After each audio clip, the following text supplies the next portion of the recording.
I'm gonna start with a fast intro to Angular components. A component is a class that goes together with the component decorator. This decorator accepts some metadata, the information you're passing here inside, where you can define certain attributes. The most popular are those ones. So first you have a selector, the name of the component in the HTML.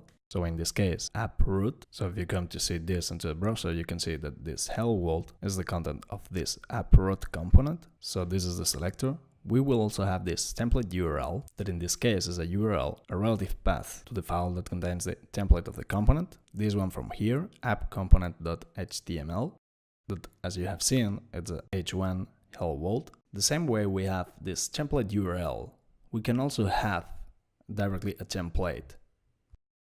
In this case, we pass between strings an inline template. For example, in this case, this is div hello close div.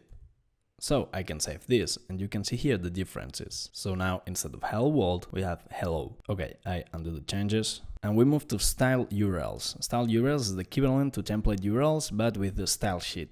In this case, it expects an array of style sheets that applies over this component. In this case, app component SCSS, that as you can see is a completely empty file. You can see the app component SCSS, this is the Sass extension. So you can also pass here a CSS file, but it's a Sass file that during the build step, it's compiled to CSS.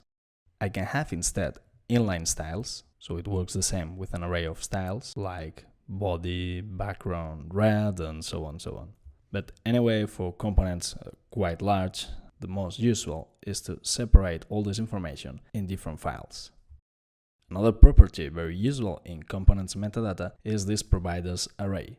So inside here, you can pass an array of service providers that you are gonna use inside the application. However, it is most usual to do this thing inside the module of the application. Anyway, I undo those changes. The component you're seeing right now is the app component. In this case, this is the basic component where any other component is placed inside. And I know this because if I come here, app module TS, the main module where the whole application is bootstrapped, I've got this ng module decorator that has this metadata property bootstrap where I pass the component I want to place at the beginning. You can also see that all components have to be declared in the declarations property, so Angular can identify who are those components, so you can use their selectors inside the HTML.